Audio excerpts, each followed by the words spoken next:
संघर्षों की बदौलत हम पार्लियामेंट का चुनाव लड़े और बहुत मतों, ज्यादा भारी मतों से वहां रहने वाली महान जनता ने हमें वोट की ताकत से जिता के भेजा।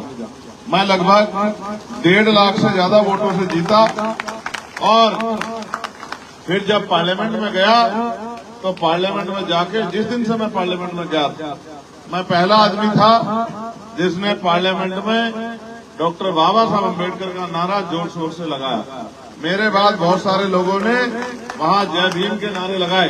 मैं पहला था जिसने पार्लियामेंट में सतगुरु रविदास जी महाराज के बेगमपुरा राज की बात की, और कोई तो इतनी हिम्मत भी नहीं जुटा पाया कि वो कहता कि सतगुरु रविदास जी महाराज के बेगमपुरा राज जैसा होना चाहिए।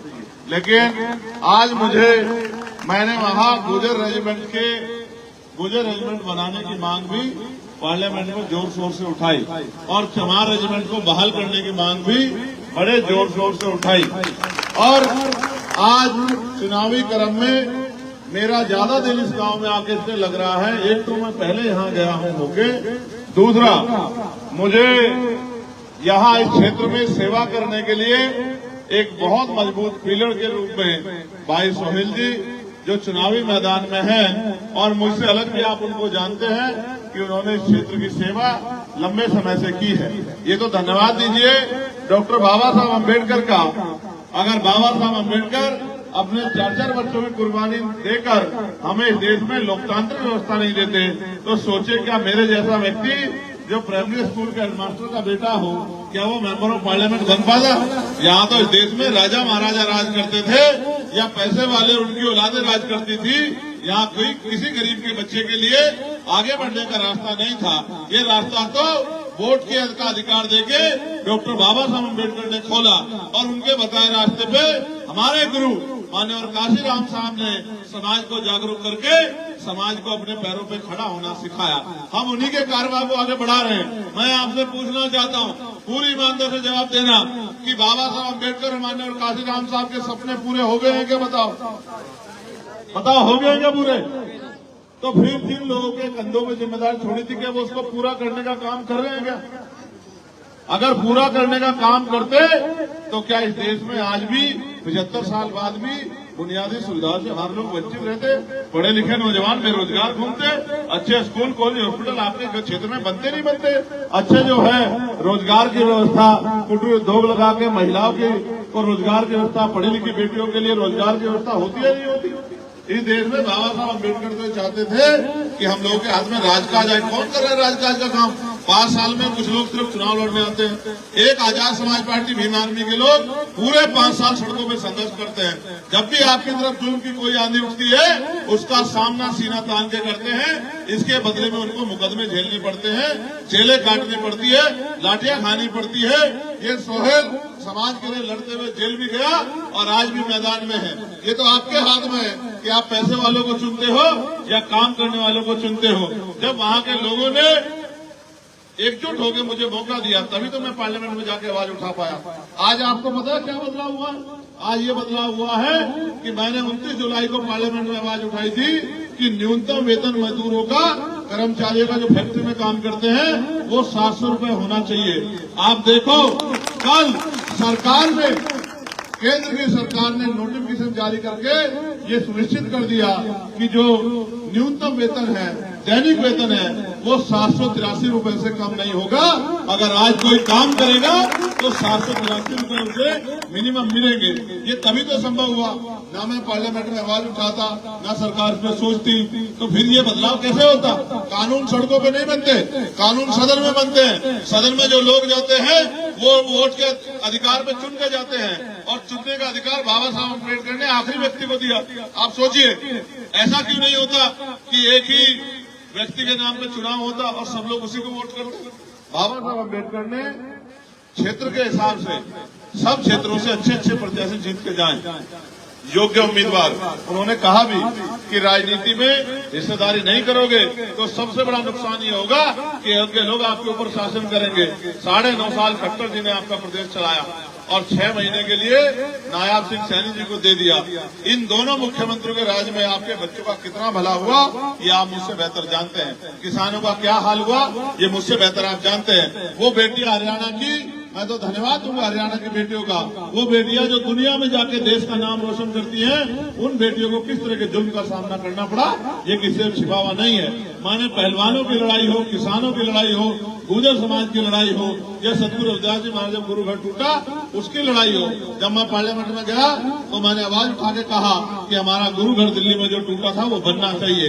ये ताकत आपने मुझे दी है, यही ताकत मैं आपसे भाई सोहेल के लिए मांग रहा हूँ। अगर आपने सोहेल को ताकत दी तो आपके क्षेत्र की समस्याओं के लिए जिस तरह मैं पार्लियामेंट में दहाड़ता हूँ, भाई सोहेल विधानसभा में चंडीगढ़ में दहाड़ने काम करेंगे और आपकी समस्या को हल कराने का काम करेंगे। मेरी माताएं बहनें बैठी हैं, एक सवाल पूछूं आपसे, जवाब दोगी ईमानदारी से? तुम में से कितनी जहाज में बैठी जरा बताओ, हाथ उठा के बताना। चलो जहाज में नहीं बैठी, वो तो महंगा होता, हेलीकॉप्टर में तो बैठे होंगे। इसको जिंदगी मानते हैं हम लोग?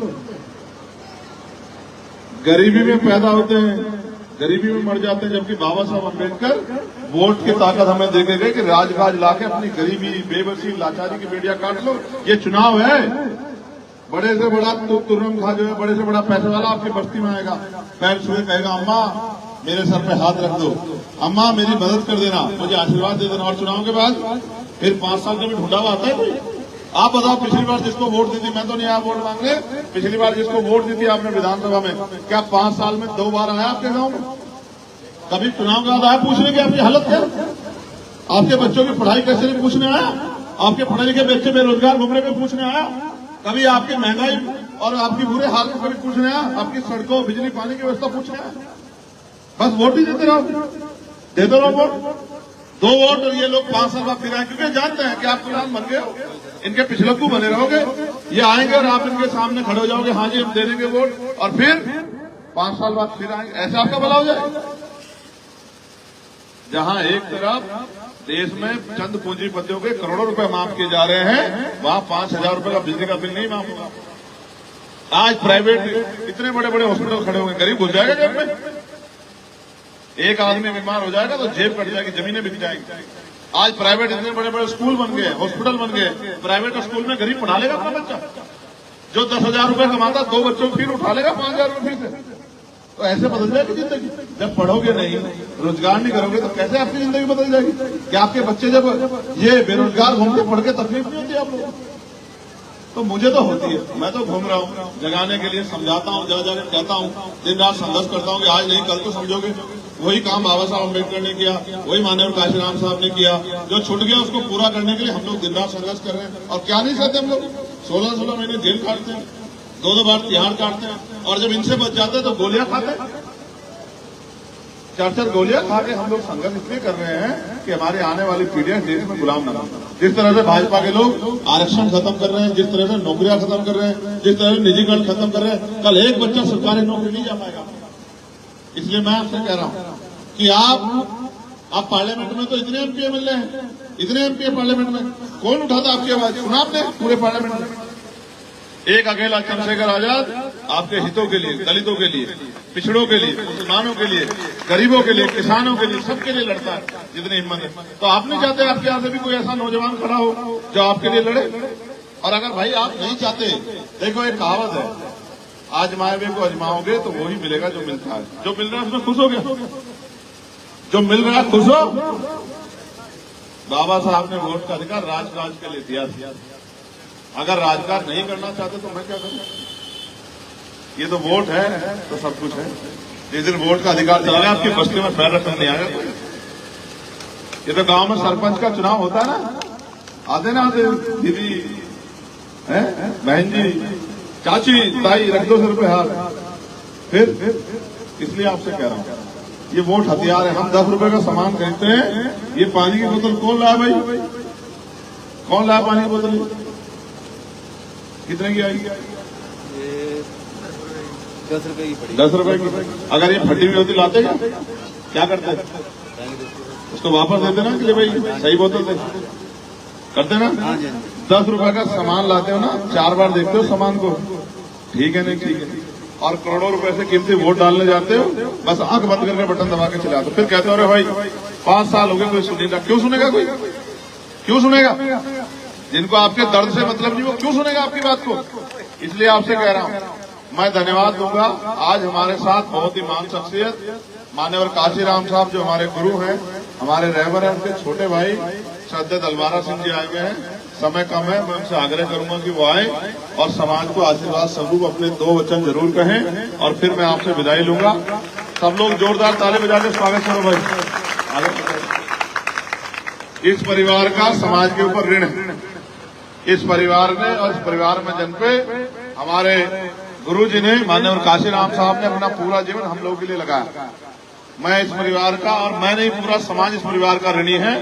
मैं श्रद्धेय दलवारा सिंह जी से कहूंगा कि वो अपनी जो है आशीर्वाद स्वरूप, एक तो एक गांव बड़ा अच्छा गांव है, इसका गांव का जो है अच्छे भाग हैं कि आप यहाँ पधारे, और दूसरा आपके आशीर्वचन इनको सुनने को मिले, इसके लिए जो मैं आपसे प्रार्थना करता हूँ। बहुत बहुत धन्यवाद। जय भीम, जय भारत।